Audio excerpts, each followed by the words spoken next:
one thing that I learned, we've always got like a choice. Like in Australia, it was so easy to have a choice about something because I wasn't glued to a job or I wasn't glued to a routine. It was just, I've got a choice. So when I came back, I was thinking, I don't want to just feel like I'm doing something because I need to be doing something, do you know what I mean? Or I've got to do this because I've got to make money, or I've got to do this because I don't want to be 50 years of age and then look back and think, oh, I should have done that, or I could have done that.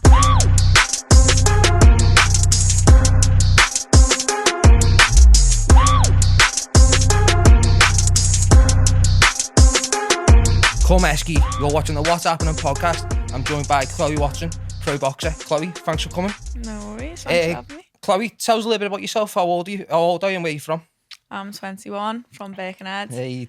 I've been boxing since the age of like 8 or 9, and in that time, I boxed for England and GP all around the world. Became Youth Commonwealth Games gold medalist in 2017. That was in the Bahamas. That was a great tournament. And then become GB champ in 2019, last amateur fight, and won national titles too. So let's go back then. So you started at 8, did you say? Yeah, 8 or 9. 8. How come you started boxing? Literally just, I told this story before, I do like it, to be fair. I've got a twin brother. Yeah. And I was just always fighting with him. Literally from the moment I was born, before I even knew what fighting was, I was fighting with my brother. And my mum and that was all like, they just thought like, oh, we'll put him into a gym because we don't understand why he's getting beat up by his sister as we started to get older. So I was going to say, so you won then? Yeah, I was winning. People think I started to start beating my brother up, but I never. I always liked fighting, like the competitiveness of things. I remember like we used to just race each other. I was so competitive. So a day came and me mum and my dad decided to put my brother into a boxing gym, and he came back and was like, oh, Chloe, like it was that good, like you'd love it. And we must have been younger. In fact, it wasn't a boxing gym, sorry, it was a kickboxing. And he came back and he was like, Chloe, you'd like it.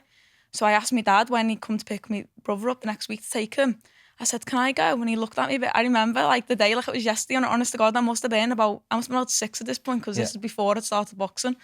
And I was like, Dad, can I go? And he was just like, yeah, all right then, just go and get your stuff then. So I got ready and I went there. So I started kickboxing first. What club was it? I can't remember what it was called. Gladiators. Now. Gladiators. Great. I just remember like there was a Hulk thing as soon as you walked up the stairs. That's all I could like remember about it. But yeah, that was fun. So I did that for a while, and then obviously Did you have any fights? No. I never sparred all the time. Yeah, because you can't when in the Muay Thai you can't punch to the face or anything, can you? It's just body shots in it. Really. I can't really remember it too much. I just remember one time we were sparring. I was always sparred with my brother Curtis, and then I remember one of the lads before our sparring, and again I was younger than 9 because this before I started boxing, and he didn't have a groin guard on, so he got a low blow and he was like crying on the floor. I just looked at Curtis and was like, you haven't got a groin guard on, have you? So I was just evil, do you know what I mean? I wasn't all there, but that was just my competitiveness, you know. It just came out in so many ways, and the best way I could express that was through fighting. So obviously as I started to grow with me boxing and stuff, it just like it was just the best thing for me. So what gym did you first start boxing in? Venture in Birkenhead. Yeah. Great gym. Trodden and Kelly. Yeah. So how long were you there? So you're 8. When did you have your first boxing fight?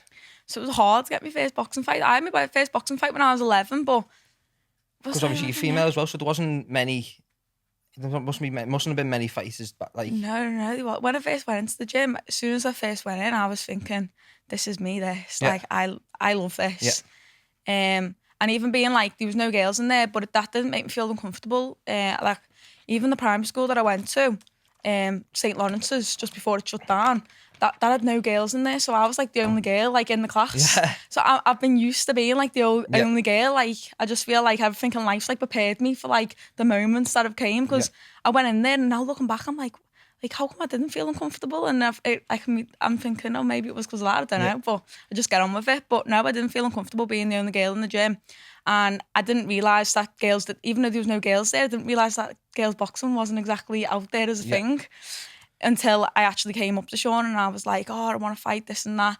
And then one day I think he had to break it to me like, oh, you know, this was before the Olympic Games, so, you know, it hadn't exactly took off. So he did mention something. He obviously didn't say, oh, you can never box, but he mentioned something that made me think, what? Like, made me think twice about it. but I still went to the gym anyway, and it was quite hard at first. Feel like for a girl, I felt like I had to prove myself, but I liked that. Yeah, I liked that. I wouldn't change it for the world. I feel like everyone should feel like they've got to prove themselves. Inside yourself, you know what I mean? Kept it. But some people give up, or some people continue going, and it's like them who do go on and be great. Yeah. You know what I mean? Not any like anything distract you and stuff like that. You know what I mean? No, I'm happy that I had to work. I had to work for them opportunities, because once I got them opportunities, I grabbed them with both hands. Do you know what I mean? And I'm still doing that to this day, and that's a lesson I learned very early on from 8 or 9. That's young. Yeah. So I feel like I took that into outside the boxing gym as well. Yeah. So that's something I would never change. Never ever. So how many fights did you have in the amateur? About 52 it was. 52? Yeah, 52. You represent, was that for all for venture, or was that some mix with just GBs? A mix, a mix. I think obviously as I reached stage of 15, it was quite hard to get fights just from the gym. So I'd say from the age of 11 to 15, they were all solely through Birkenhead Venture. Yeah. And then from 15, I had like 1 or 2 with Venture, but from 15 to obviously to when I turned pro a couple months ago, they were all through England and GB. Yeah. Because I actually boxed for England. You got to be 15 to box for them. That was how they went about it. Like when I was 15. Yeah. And I boxed for them on my 15th birthday in Serbia. How sick that! Yeah. In Serbia? Yeah, Serbia. Well, I was just about to ask you then, what countries have you fought in? With England or even with the venture, what countries have you fought in? Honest, I think I'd be here all day trying to remember, just because sometimes I'll get to the end of the year and I'll look back and I'll think, God, I've been to this. I've been to this country this year. I've been, and then I'm counting them like I've been to 8 different countries this year. Yeah. And it doesn't even go in, because when I go to another country to box, it's not like I'm going to the country. I don't feel like I've visited the country, if you know what I mean, because it's just I'm handling business, but just in a different place. It's just in a different. It's in the ring. Do you know what I mean? And that's all we go to. People think, oh, but you're going to this place and that place, and then I'm like, yeah, I'm going to India next week, and they're like, what? And I'm like, it's not. And like, obviously, it's exciting, but it's not. The only difference is I'm getting a plane and and I'm not driving to the venue. Yeah. Like, that's the only difference to it, because we're only spending the time in the venue and in the hotel. Like, that is it. Apart from, obviously, I went to the Bahamas with for the Youth Commonwealth Games, and that was great just because it was like, it was like we had a camp in Miami, and then we went over to the Bahamas, so we got to like enjoy the moments as well, and which was nice because it was such like a special moment for us all. We all did so well, so it was nice to just like reflect on it as well and take a moment. And so the Bahamas is probably the nicest, the best place. One that'll always be in your memories. Yeah, like I feel like when you go to like nice places and that, like with boxing, it's not like in the nicest areas. Yeah. Do you know what I mean? But no, I couldn't fault the Bahamas. Like, I was very lucky to be able to jump on that cycle that the Commonwealth Games was in the Bahamas, because. Yeah, very lucky. But I've been to Serbia. I've been to Thailand, India, Thailand. Yeah, where else have I been? I've been all over. We've travelled the world, taking on everyone. Yeah. So, what would be the hardest country you fought against then? Like, do you know what? It's mad, isn't it? Because I think for the lads, obviously, they've got the Cubans, haven't they? Yeah, the Cubans are fantastic. I think like for the females, I feel like it just changes from their like physique, if you know what I mean. Like, you got Thailand that they were tall and like to move out the way a little bit. Yeah. And then you've got India who just like to keep running at you. Yeah, fast forward. Yeah. And then I boxed a Bulgarian one time, and that was on my 15th birthday when I was in Serbia. So my first like international contest. And she just kept holding me. Like, I was only like obviously just. You know, Brandon said exactly the same thing. Like when he said he fought like a wrestle. Yeah, he said he stunk as well. Yeah. Do you know what? And that's like that was probably tough. Like that made me realise that there's other areas that I need to work on. It's not just boxing. Yeah.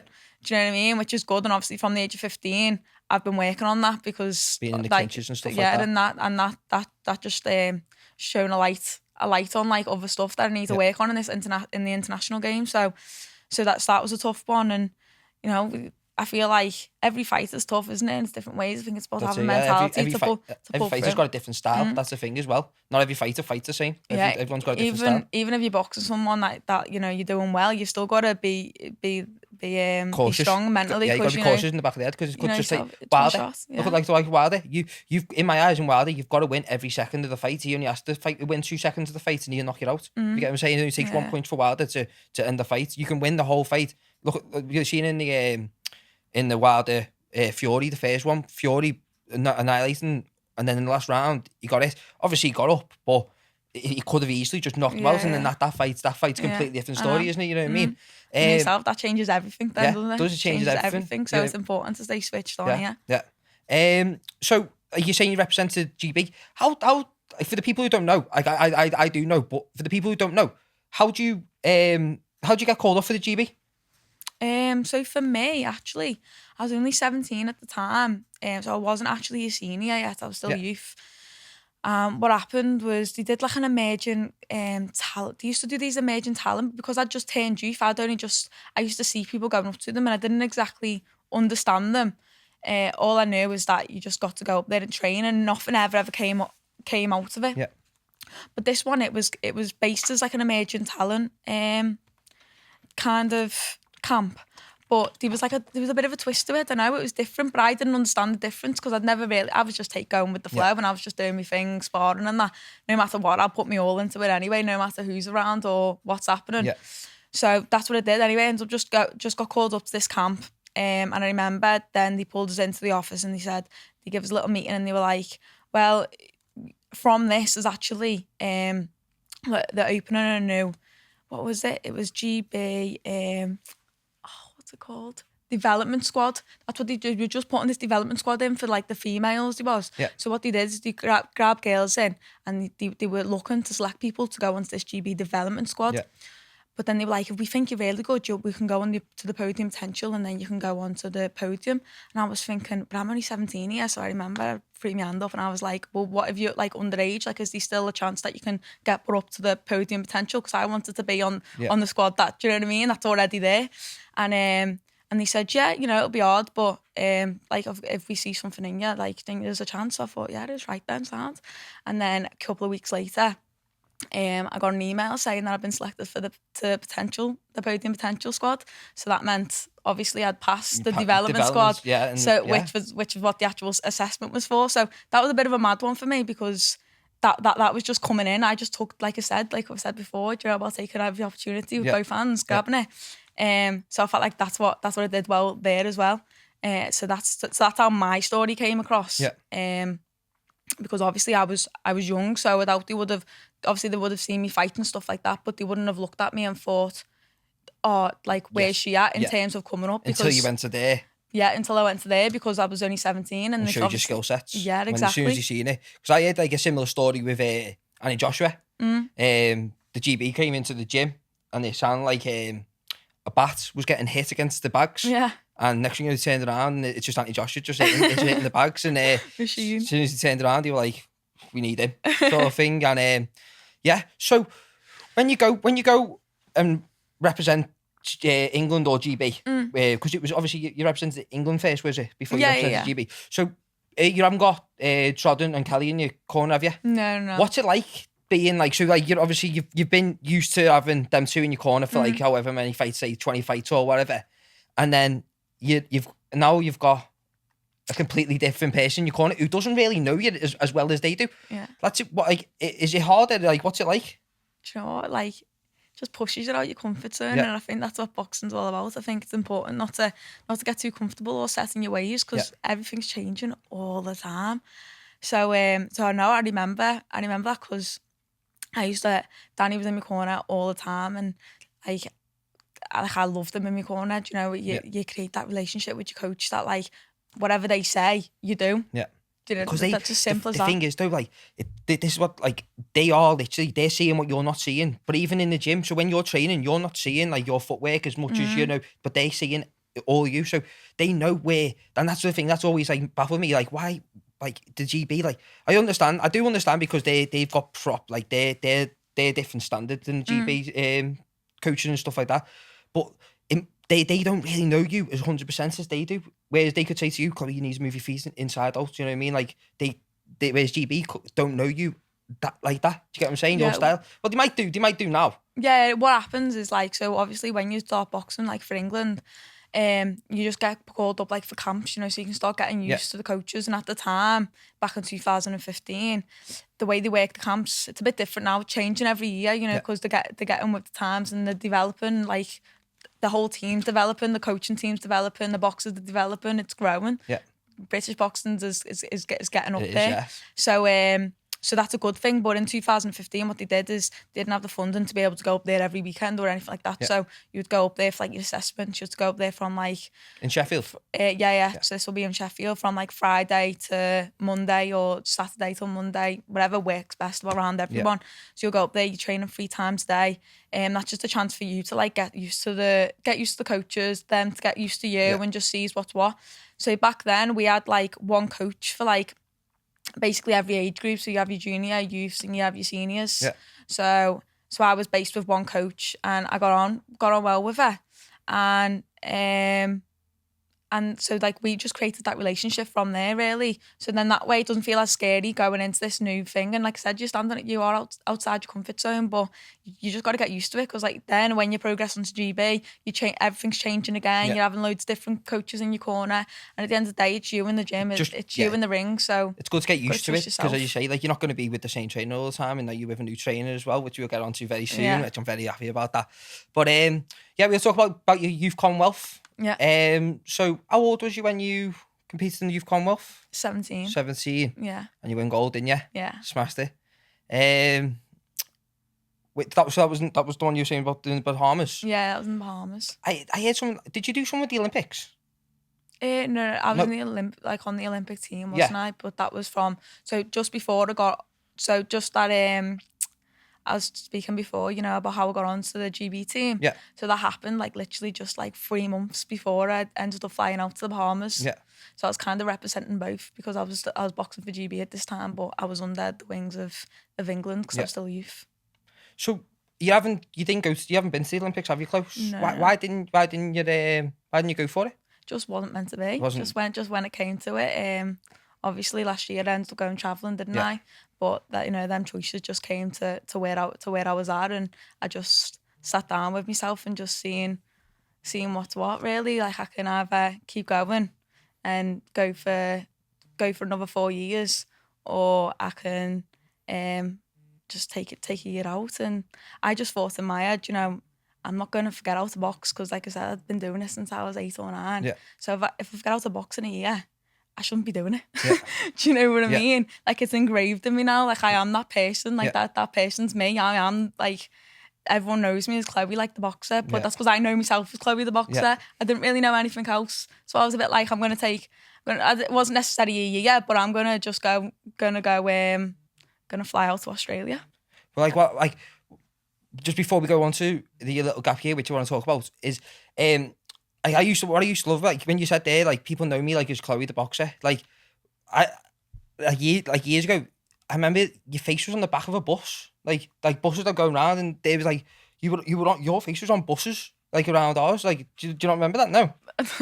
Do you know that? Nah. My nana probably had some part in that. Yeah, like that's crazy. It was like. I don't know whether it was something to do with your school or something like that, but like I remember saying like Chloe Watson, like, but I was like, that's so sick, like, you know what I mean? But I've kept a lot, like quite, because I know your dad as well. So every time I see your dad, I say like, where's your Chloe now? What's she up to? You know what I mean? So I've tried to keep as much track on your career as I can, like, to be fair, Chloe. And like it's great to see, you know, you're away from that now, which obviously we'll talk about a bit later. But honestly, I like the way you've kept focus with it and haven't stopped. And as you just said there, like, this is you now. This is you, like, and it's good, the fact that you go, look, this is me, like I'm and I think you are, Chloe. I think you're the future of women's boxing, to be fair. And I think it is good, like the fact that like you're still a girly girl, but you have, as I think you said before, you like a good scrap as well. You know what I mean? But yeah, like what I think's great about it is the fact that you went from, I don't see this a lot, where you went from your amateurs. And then you took a gap year, as we were just talking about. before you went pro. And I think that's really good, that, because as you were saying before, like when you go to all these different countries, club, you haven't got no time off. You're just training, you're in the gym resting, training, back in the gym resting, getting your scran that. And then so it's good the fact that you've took a year off, because when would be the next time you're gonna be able to get a time off? It's not until when I'm retired. Done, yeah. That's what I'm saying. So it's good the fact that you've, and I think it's really smart, because I don't think a lot of fighters actually even do that, club. You know what I mean? So yeah, you went to Australia. I did. Yeah. What was it like, club? One of the best experiences like I've ever had, and it was more because I just listened to this. Like I just listened to my heart, like just what I listened to my body. Do you know what I mean? Yeah. And I think, obviously, I just mentioned that I was on the GB team for a while, and I've seen people out for a year with injuries. Yeah. Do you know? So when you break your leg and you get told, oh, you have to take a year out. Yeah. So many people are so quick to take a year out. Oh, no, like not a year out. Do you know what I mean? But you're not training as hard as you normally can be. Obviously, you have a broken leg or whatever. But like no one listens to like this or this. Yeah. Do you know what I mean? Or just what's going on like with you as a person. Yeah. So obviously when it come to obviously with me being a bit disappointed with me not making the Olympics, the 2020 Olympics, which actually happened in 2021, I just thought, like, you know what? Like there's no pressure on me yet. I'm not feeling like I need to go and run the next race, or I'm not I just thought like I'm just going to take some time off, and I did that, and it was one of the best choices that I've ever made, because look at what happened when I was away. Yeah. There was no boxing anyway, and I can't say I'm happy because of that. Do you know what I mean? Because I'm not. Yeah. But at the same time, I'm happy everything fell into place at that time, if you know what I mean. Obviously, it did make travelling harder, but it made it easier for me, because in my head if I would have seen everyone boxing and that when I was at home, just the competitive side to me, I would have been like, all right, that's it now, gotta go. Like I wouldn't have relaxed as much as I relaxed, you know, and really took the moment in, where I really felt like I had a chance to really just like sit and just enjoy each and every moment, because there was nothing going on at home. Do you know what I mean? There was nothing. As much as it was upsetting, because, you know, of what was happening in the world, but it was always like, it was also for me just a bit like, wow, like, isn't it mad? Like, out of all, like, of my 20 years of living, do you know what I mean? Out of all the years that I could have decided to kind of just do something like this, I've decided this year. Do you know what I mean? And it was a month before it all kicked off. But it was scary at first. So you were over there a month before? Yeah, I was going to ask you, were you there before? Like 2 weeks before. Was it? Yeah. 2 weeks before. I thought it was a joke. It's mad, isn't it? Everyone did though, didn't they? But I did, because we were speaking before, wasn't we? Like, I don't take things in from what's going around me. Yeah. Me, do you know, I really don't. I just like concentrate on yourself. Yeah. Yeah, I just go about myself, and that's it. And then if whatever's going on around me, so then when the pandemic did affect me, obviously then I take note, and I'm like, well, what's going on here? But at first I thought it was. I didn't think it was real. What was it like over there with the COVID? So at first, it was scary, because I actually booked the flight home. Did you? Yeah. Yeah, I did. Yeah, I know. But, oh my God, I had nightmares. Like if I would have gone on that flight home, do you know what I mean? I just wouldn't. I don't know. I'm just so happy with the experience that I had. I wouldn't change it for the world. But at first, so I was out there for 2 weeks. Just started to get me bearings with things, because I didn't know how I had no pressure on me. I could have went out there and not like staying in hostels, or you know, not liked it, and then I would have just flew home. Yeah. But I liked it. I didn't think I'd like the hostels, because I'm quite a sensitive sleeper. Yeah. Me, like I'm really sensitive. Like if I hear anything, I sleep with earplugs in and that, like mask on and that. And so at first I was thinking, I don't know if I like this, but I had the best sleep my first night there. You know, I had like 6 strangers like in my room and that, like woke up, but I thought, this is good. Like, do you know what I mean? Never done this before. Yeah, that's it. It's fully outside my comfort zone, and I was like, yeah, this is all right. But anyway, back to the COVID. So 2 weeks I was out there, made some good friends, and that started the East Coast, basically paid for it, so it was all open dated. Yeah. Got to my next bit, because I was on my own as well, so I got to my first like destination on the East Coast, which was Spot X Surf Camp. So I drove from Sydney to Spot X, which was 8 hours on a coach. And at this point, there was already like rumours now, like, you know, when everything started to get like out of the shopping, what is it? Yeah, like you couldn't get toilet. Yeah, you couldn't get toilet rolls. Yeah. So I was thinking, that's when I started to think, oh, maybe it's not a joke. Like, what's going on here? But I thought, no, I'm not going home. But then when I got to Spot X surf camp, so I was on there for a 3-day surf and stay. One day in, everyone was going crazy. Like no one knew what they were doing. I was speaking to loads of other backpackers. Everyone was scared because the rumours about the lockdown, they didn't know where that put backpackers. Well, yeah, good point that, really, because, to be fair, 'cause where are you going to go? Exactly. If we're all staying in hostels, you know, you're talking, you got like 300-400 people in hostels. I just said yourself, I was sharing a room with 6 From strangers. all over the world. Do you know what I mean? Not even just, but like you're socialising with so many different people. So obviously it's a bit hard to social distance or rules. No one knew. So I think that's why a lot of people booked the tickets to go home. So, everyone was trying to convince everyone to go home because I think when one person had booked the ticket to go home, kind of wanted to convince everyone else that it was the right idea because they didn't want to think, they didn't want to be the only one. Do you know what I mean? Which I understand. So at the time, obviously, I was still new to this travelling thing. So I was listening to all these other people who have been out here for a year and that, and I was thinking, I know what you mean, they've kind of got a point. And I remember speaking to Ian, my boyfriend, on the phone, and I was like to him, I said to him, because he was like, well, what are you going to do? Because obviously everyone was quite worried, like, where are you going to stay? Like, if there's going lockdown and all the hostels and stuff get closed and you're paying loads for a hotel and you run out of money, it's not exactly the experience that I plan to have. But I remember speaking to him and I said to him, I said, like, staying, like, scares me, like, because it's the unknown, do you know what I mean? But it's what I've came here to do, is step out my comfort zone. But at the same time, going home feels like the right thing to do because there was a line. I didn't know whether I was out too much out my comfort zone where like it wasn't, do you know what I mean? It was a bit stupid. Yeah. So I couldn't get that, I didn't know what to do. I was so stuck. And I met a good bunch of girls anyway out there at this point, and they were all planning on staying. They had all stuck to their word and said they were staying. And it was only a handful of people who did decide to stay.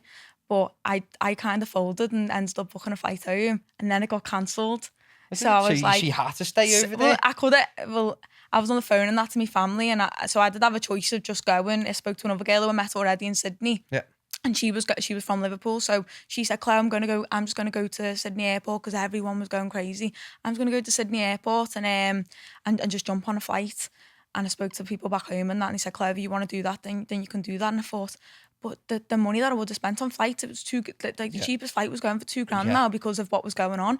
So it was like, you know, with that money, I thought it was only going to last another month, to be honest. Yeah. Like, I was a bit, do you know what I mean? I wished high hopes. I said to Becky, my girlfriend, and I said, oh yeah, because we didn't see each other for 2 weeks. Mm-hmm. Yeah, it was like, I can't see you for 2 weeks. But it'll only last 2 weeks, one of them things. And 2 years down the line, it's still here. It's doing me head in. Isn't it? But you know, it's well eased off, to be fair. But you know, I want to crack on a bit talking about Australia in a minute. But like, what you keep on talking about your comfort zone, Chloe, and I have noticed, like, you do really like to live out your comfort zone. Like, I noticed you like to do a lot of surfing. Yeah, I did when I was out there. But you still do it. You're at Cornwall. You're at Cornwall, weren't you? You do like a lot of wild camping. Yeah, you know what I mean. A lot of like climbing Snowdon and stuff like that. Yeah. Like, you just, do you like is that when you like, you don't feel comfortable until you're out of it, or until you're out your comfort zone? Do you get what I'm saying? Yeah, it's not. It's mad saying it, like, because it's, you feel you're coming out of your comfort zone to be comfortable. If you get what I'm saying, it's like. No, it makes sense. I don't really think about it. When I speak about it or reflect on things, I do see it as I'm stepping out my comfort zone. But in the moment, I just feel like I'm just having fun. And just, my dad's always brought me up that way. Like I said, you know, my dad loves you know what I mean? He just moved to Wales. Like he's living on the hills, like with all his chickens and that. So, so my dad's very like that. And I feel like I get that off him. Yeah. Honestly, if you met me mum and my dad, you'd honestly understand, like, me. Yeah. I feel like I'm so 50-50 of them both. It's crazy. It's just mad. It is, like, you do remind me a lot of your dad, like, in a lot of ways. Like, I think your dad's boss, to be fair. Yeah. Yeah. But like, when you were over in Australia, you were still training over there, weren't you? Yeah. In the end, I said to myself, you know, because I was going out there as well, just to chill. So I said, you know, I'm not going to just go to the gym just for the sake of just going to the gym. Like, I'm going to go to the gym when, like, I really, like, have me knuckles are itchy and I really want to hit something. Yeah. So that's what I did. Obviously, I took my boxing gloves and that because I knew they were definitely going to come in handy at some point, which they did. Because I guess, like, when I was seeing on your Instagram, like, seeing, like, at first there was a bag on a tree and you were banging that, and then you joined, like, I don't know, did you join the club, like, or did you just, like, go, just pop in every now and then? What happened in the, so obviously we ended up staying in the surf camp for for half a year it ended up being.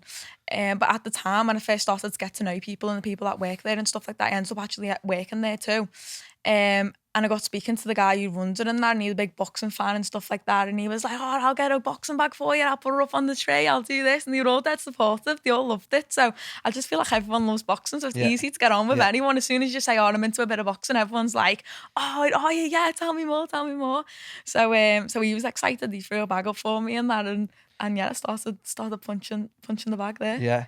And then you joined the gym with Taylor Robinson. Yeah, well, at first, like, because I was at this place for 6 months, I was trying to find a boxing gym, like, local, and because it was in the middle of nowhere, really, there was only a jits gym, a good jits gym. It was half an hour away, it was. Jiu-jitsu. Oh, yeah. Jits, I was thinking. Sorry, I don't know the real words for it. Yeah. I'm not like, not like I actually do it, but I did it for a couple of months, but only once a week. But just because it was the closest thing, even though it's not boxing, but it was just being in that environment. I just wanted to be in a gym. I wanted to take myself out of the camp. Yeah. I wanted to go to like a gym and just, because that's just me. Yeah, that's when you feel home, and when as soon as you walk into a gym, as soon as you see bags, you're like, yes, I can punch that one, and that one. You know what I mean? But yeah, like, so when did you come home from Australia then, Chloe? When did I come home from Australia? January this year? Or last year? This year, yeah. This year. And then you've came home, obviously, you've now gone pro. How did that happen then? Well, like you just mentioned before, like as I started to do the East Coast and stuff, I decided, so I'd already met like a good group of friends that I met at this camp, and we all went and lived together in Byron. But I decided to go and do the East Coast on my own because I knew my East Coast experience was going to be a bit different than theirs. I wanted to like venture out, go to different gyms, see what's what. Like you said, I feel like I'm home when I'm in a gym. So I did do that. I sparred like a good few pros. Shannon O'Connell, who goes by the name Shotgun, and Taylor Robinson. So I got some rounds in with them, and that was like great experience because you know I just enjoyed like going into gyms and just seeing what was what, how they train, what they're doing. Do you know what I mean? And while I'm like just not taking some time out because I'm still there. Do you know what I mean? But there was no like pressure on me. I was just chilling and did some good rounds with both of them. And then actually boxing each other soon. It's good to have a fighter who's like the caliber. You know what I mean? Like a pro level. Are they pro? Yeah, both of them. Both 40 weight. I wasn't too sure. Yeah, they're boxing each other next month. Yeah, it's good that you're being able to train with people your caliber out there as well. You know what I mean? But just before we go to the pro, I need to ask you, where was your favourite place, Chloe? In Australia? Yeah. Everyone asks me this, and I can't pick one place because every place was good for like different reasons. I felt like, I don't know, I just feel like obviously Byron was good because I got to like, I've never really had that experience where I just got to like live with my mates and just like chill and like be able to go out for food and be able to just walk to the beach. Do you know what I mean? And then Spot X was good because I was able to just surf, and then obviously that's where then friendships got made. Yeah. Sydney was good because it was so new. I just thought Sydney was too busy, me. When I first got there, I was crying on the phone. I'd literally just come off the flight. I was walking around and I was literally called at home and I was like, what have I done? And everyone was like, you're going to feel like this because you've literally, you've not had time to think. Do you know what I mean? Like now's the time to like think.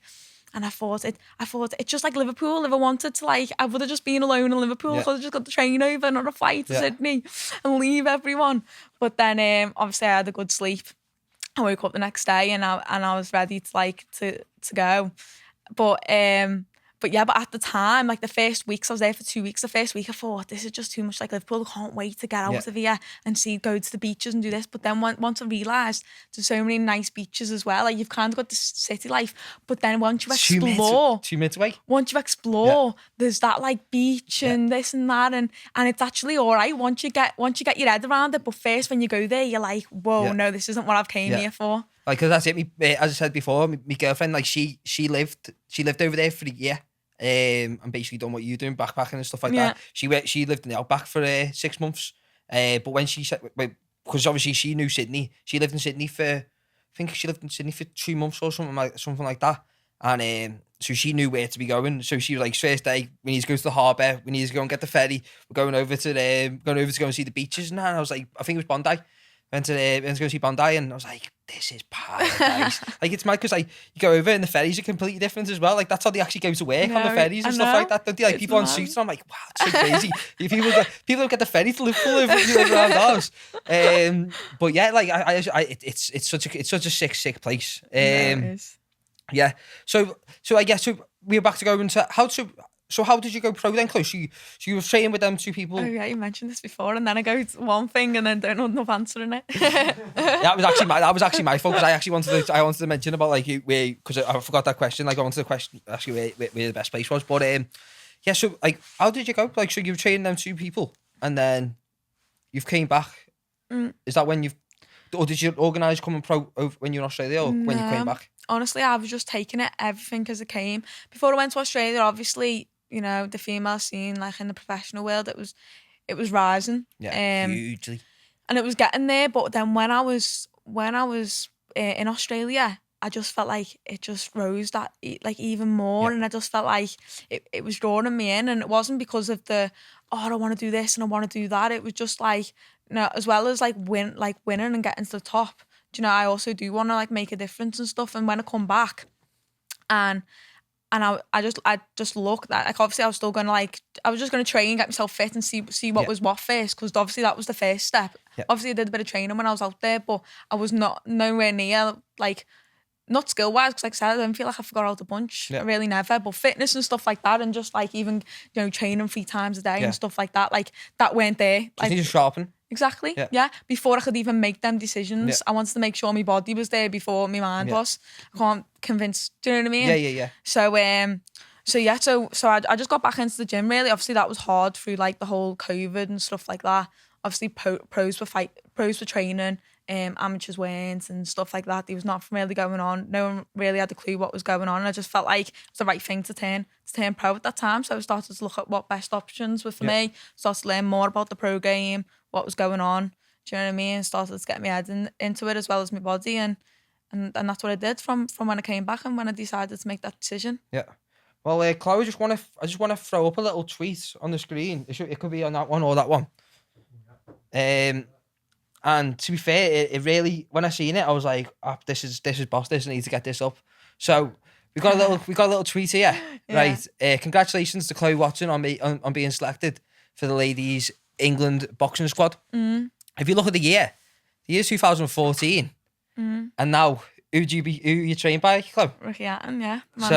So Ricky Hatton in 2014, he said he congratulated you on being, and now he's your trainer. I know, it's mad. I said that, I pulled that tweet up, you know, myself, like a couple of weeks ago. Yeah, because everyone's forgot about it. Yeah. I need to throw it back up there, don't I? Just to remind people that, like, you know what I mean?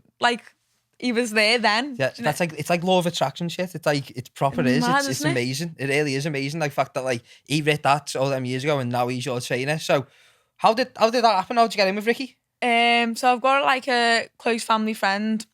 Obviously got a good connection with Ricky. That's obviously how he was updated about all that back in 2014. And then he got speaking. Obviously, I was putting the feels out there to like a few different people, seeing what was what, because for me, I just felt like I wanted to know. One thing that I learned is that, like, you know, we've always got like a choice. Like in Australia, it was so easy to have a choice about something because I wasn't glued to a job or I wasn't glued to a routine. It was just, I've got a choice. So when I came back, I was thinking, I want to bring that. I don't want to just go feel like I'm doing something because I need to be doing something. Do you know what I mean? Or I've got to do this because I've got to make money, or I've got to do this because I don't want to be 50 years of age and then look back and think, oh, I should have done that, or I could have done that. So for me, it was just about putting the options out there and just seeing what was what, and then like choosing what I felt was best for me at that time. So I ended up going up to Ricky's gym, ended up doing a session, we got to see what was what from both of us, and we just clicked, we got on, so, and I enjoy it up there. No, well, I can tell you enjoy it, Chloe. Do you know what really makes me happy though? Like, Chloe, it's like, when I see people training in the gym, you very rarely see a smile. Do you get what I'm saying? And, no, but I'm being genuinely serious, you don't really see it, like, people training with a smile, but you do. You're always smiling when you're training, Chloe, and I swear that, like, I was watching the one where you put up the other day where you're in the green shirt, and you're training with Ricky, and And every time you're thrown and you're smiling, and I'm like, that's boss, because you know. I was laughing though because I was missing the shots. That's because but like it's when you're smiling and laughing like that, you know when you're doing something that you love. You know what I mean? You're doing something that makes you happy, and that's great, Clive, that you found something that I think it's so great. The fact you're so good at something, you like it. Because some people are good at stuff, but they don't really like it. Like there's a lot of footballers who don't like football. But they get paid millions, so that's why they do it. You know what I mean? And I think it's great the fact that you love it. You're still, you know what I mean, still young as well. I think I'm good at it because I love it. Yeah, that's the thing. Yeah, do you know what I mean? Yeah, like I haven't been forced to do it. You need to have an interest. I haven't been forced to do it. Yeah. It's not something that, you know, obviously my dad did a bit of boxing, but it's not something that like I was born into. Yeah. It's not something that someone goes, oh, Chloe, you should be a boxer when you're older, because no one did. Family. Do you know what I mean? Yeah. I literally loved it. And then with that came opportunities, and it just grew and grew and grew and grew. So I think that's where I'm very like lucky, because you know if it weren't for like these fighters like Natasha Jonas and Katie Taylor and all the women who were doing like boxing proud, you know, Lauren Price had just won gold in the Olympics. Yeah, Lauren Price smashed it. Class. Yeah, she's very good. And you know, if it's not for all these people, like maybe I would have loved something, but never been able to do what I'm doing now. Yeah. Do you know what I mean? So it's good. So yeah, like I just wanted to ask you then, like that was actually going to be my next question, Chloe. So who is your inspiration? Do you know what? When I was younger, I used to always look up to Muhammad Ali. Yeah. I loved the way like his character outside the ring showed who he is inside the ring. Do you know what I mean? Yeah, quite funny, quick-witted. He's just like, he was just in, but then in the ring, his boxing would show that without words. Yeah. Do you know what I mean? So I love that. And then obviously, like I just mentioned, you got Katie Taylor, you got Tasha Jonas, you know, the rivals and stuff as well. But like, what good rivals they are to even bring boxing to the next level. That's it, yeah. So I think that's something that like people can look at as well as like a positive. Yeah. Well, I met Tasha. I think I met her last year. She's lovely, isn't she? Have you ever met her before? Yeah. She came into my school when I was younger. Did she? Oh, you went to the same school, didn't you? Yeah. Sick that, like. Two future world stars coming from one school, like picture will be all over the place. Well, at first I didn't really know where women's boxing could go. Like you said, like when I spoke to Sean and that, we didn't really know what was what. And then she was in the lead up to the 2012 Olympic Games, so she was there when it all changed really. And yeah, so it was good to have them conversations with her at an early age and see where women's boxing, not even just women's boxing, because I don't think it's just women's boxing now no more. It's boxing, isn't it? Boxing, yeah. Do you know what I mean? Like we're all together, we're all in this as one. But obviously at that age, like when I was 11, 12 and stuff, it was like, I remember one time I was fighting and I just come out the ring and I was on my way out. I was in my tracksuit and then obviously like my hair was in braids and stuff, and some of the guys stopped me and was like, oh, I didn't know you were a girl then until you took your head guard off. Do you know what I mean? I can't believe it. He was like taken back. And I think that's just the aim, isn't it? Is to prove that we're all in this and boxing just boxing. Yeah. But yeah, no, they're definitely like my main inspiration just from a young age, and what I looked up to from then. It's just not really changed really, because I think just stayed the same. I do personally think Katie Taylor has changed the game a lot. She has, like, the way she comes in, out, everything about it is just really is elite. Like, but you know what you were saying there before, like when was it Trodden or Kelly was saying like about like the way the women's game, we're not too sure about how the women's game's going, sort of thing. It really was like, if you look back like 20 years ago, the women's boxing was never the same as it is now. But it's same with men's boxing. Everything develops, you know what I mean? It evolves. That's the way I'm looking for. Everything evolves. So but it's just great to see the fact that Katie Taylor's now put the women's game, women's boxing on the map big time. Though I personally think she is. And Tasha Jonas, there's a few fighters, but I don't think I don't know whether it's just because she's my favourite though. You know what I mean? I don't know if I'm just being biased because she's Irish, but yeah, I love Katie Taylor. I think she's absolutely fantastic. Like, and me and my mates, we've said for a long time now, Chloe, we think you're the next Katie Taylor. We do. we honestly say we do, because like the ages and stuff like that, and it's like you're coming through. She's like not coming to the end of career. She's in the prime, perfectly in the prime. But she's going to start winding out soon while you're starting to come into your prime. And I think you are going to be, like, like I've seen you said before, you want to be paving the way for the future finger. Like she's paved the way for the likes of yourself. Yeah. You know what I mean? Yeah. And you got to meet her the other day. What was it like meeting her? Good, you know. Honest to God, it was just like speaking to a normal person. Yeah. Do you know what I mean? Humble. Really nice. I thought, I didn't really think too much of it until I just thought, I'll just cross the bridge when it comes to it. Do you know what I mean? If I start stuttering and that, I just start stuttering and it is what it is. But no, honestly, no. You could honestly sit and speak to her all day, and she'd sit and listen and speak back and give it. Like honestly, she's not one of them people who she'll just tell you what you think you need to hear. Yeah. Do you know what I mean? Yeah. And I'm not just saying that. She'd sit and she'd really listen and give her honest opinion on things. Did you get some good advice from her? Yeah, we did a question and answers, so she was given so obviously we were all able to ask questions and stuff like that. My mum was there as well, so we were able to ask her questions. But then even after that, we were doing a training session and that, and the day was kind of running a bit behind because she was just speaking to everyone. Do you know what I mean? We were just coming and speaking, and everyone was like, come on, are we ready to do the next thing? You know, the people who were running the day. But she was just happy just to sit and speak to everyone and just give the advice that she's got to give because you know she's had to overcome a lot, hasn't she, to get to where she is. So it's good to hear it from her because because as I say, she's probably the best at the moment, isn't she? Exactly. You know what I mean? You can't get better advice. You can't get any better advice. You can't. You really can't. No. So that was with Gymshark, wasn't it? Yeah. Can I ask? Are you signed?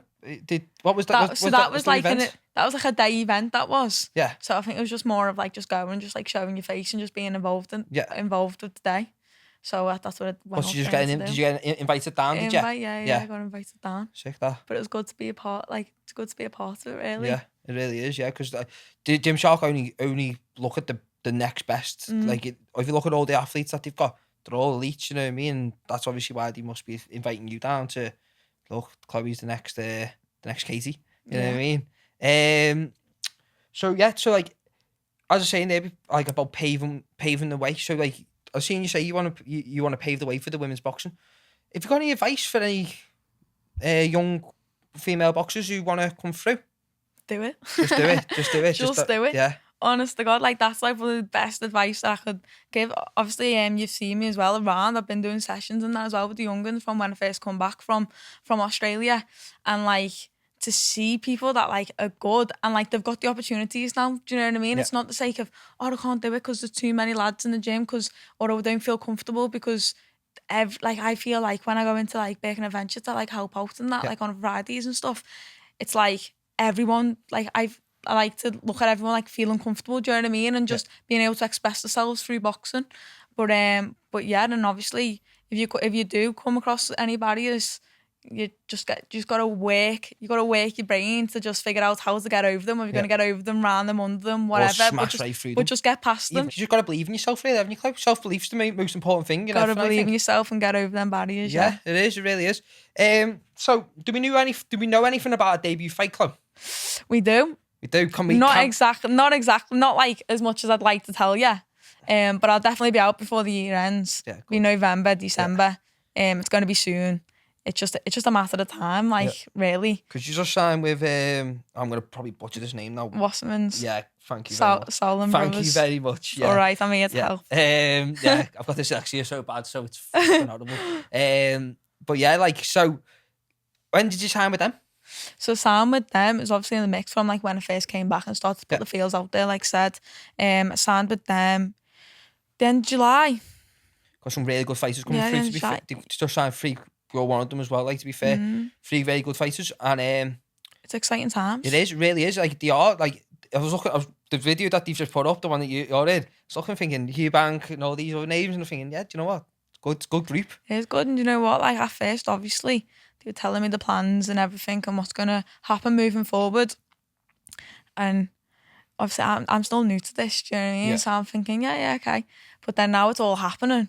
I'm let's go. Yeah, I can't wait to fight. Let's just go. I could actually see that when I was watching the videos. It was like, I'm here. I'm this is it. No, this is James. When we were speaking to James, because he'd done a BT card, and he said it was compared to all the other professional fights, that was press conferences and all media work and stuff like that, and he'd never done that before, and he was like, it was just completely different, and it's like that's when you know you're doing well, you know what I mean, when you're doing stuff like that. So like, I just want to go on. So back to Hatton dead quickly. What's it like training with him? Like, he must give you some amazing advice. Yeah, you know he does. I mean, because he's been there and done it, and you can tell when he's been on the biggest stage in the world, like twice though, like Pacquiao and Floyd. They were two of the biggest fights, like in British boxing. I know we lost both of them, but the two fighters we fought, they're like arguably the greatest fighters. I basically think Manny Pacquiao could be looked at as the greatest of all time. Mm-hmm. Eight different weight divisions. No one's ever done it. You know what I mean? And then Floyd, the master of not getting touched. You know what I mean? The art says hit and don't get hit. You know what I mean? Which I like. You know, you say you're light on your feet. You come in and out, and your style's class. And then so like, what's it like training with him all the time? Like, is it the difference between training amateur and training pro? What's the difference? Like, do you see much of the difference in? Well, I think like he's a perfect man for me anyway. Like right now to explain to me what that difference is. Do you know what I mean? Because I don't know that difference. Like, I'm not there yet. Yeah. So obviously during this time I'm learning even more. I know more than what I knew in January. Yeah. Do you know what I mean? And I can tell by watching fights, and I can tell, sometimes you just can't put your finger on it. Yeah. So for someone who's been there and done it, and you can tell like when his way of training, he puts himself there in it again, like he's back in the ring again, fighting. Yeah. Do you know what I mean? And you can tell you're getting some real advice. You're not just getting advice that he's just found off something or this and that. It's his own advice. He's been there, he's done it. Yeah. And sometimes he'll look at like, you said yourself, like Floyd Mayweather likes to hit and not get hit. Sometimes he'll look at like that as well. Yeah. Like that perspective on things. Like if that suits the boxer in front of him. So it's good. There's another coach up there as well, Blaine. So we do a lot of work with him too. And he's a great coach too. I'm picking up loads and so far it's going good. Does Campbell train there? No, Campbell trains at Ricky's brother's gym, Matthews, but he comes down and spars. Yeah, he's good. A lot. Yeah, he's very good. Hopefully he's the future. And then just one more of a fight that I've seen you. You used to train with him more. Probably haven't seen him for a while now. AJ? Seeing you train. Like, if you go on your Instagram, like, there's so many pictures of you, AJ. I thought, he's your best mate. And then Joshua, what's his name? Boazzi. Yeah, that's it. Boazzi. I was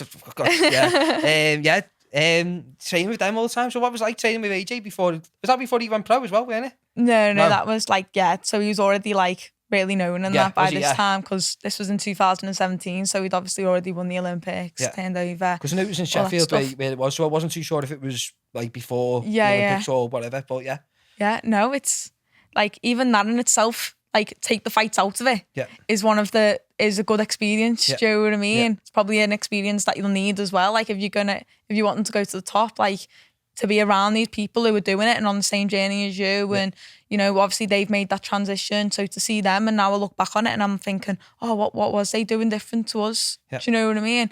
And at the time, you could just pick the brains with any questions you wanted. You've seen them, 3 times a day. Every time you're going into train, they'll be in the gym there too.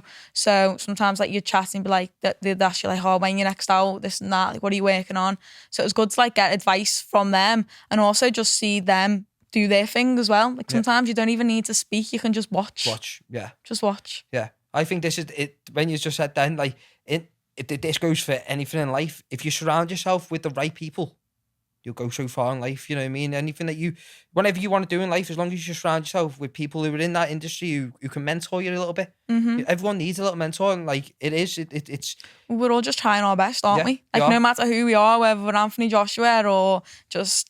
I don't know, just walking around the park. Or me just trying to be, just like I'm trying to be like the best like podcasters. Exactly, do you know what I mean? I've just got to like, get it out there as much as I can. Everyone's just trying the best. Yeah. So, and then to look at someone else trying the best and seeing what they're doing and what you're doing, and sometimes we can try and, like learn from that. Yeah.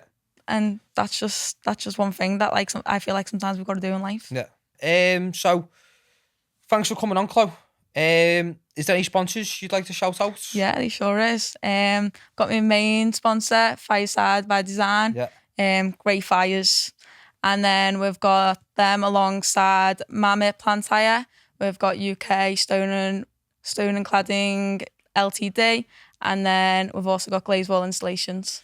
And I'd just like to shout out my sponsors, Wellness Lab CBD, Storm Electrical, and Powers at 10. Thank you very much. Peace out. Boom.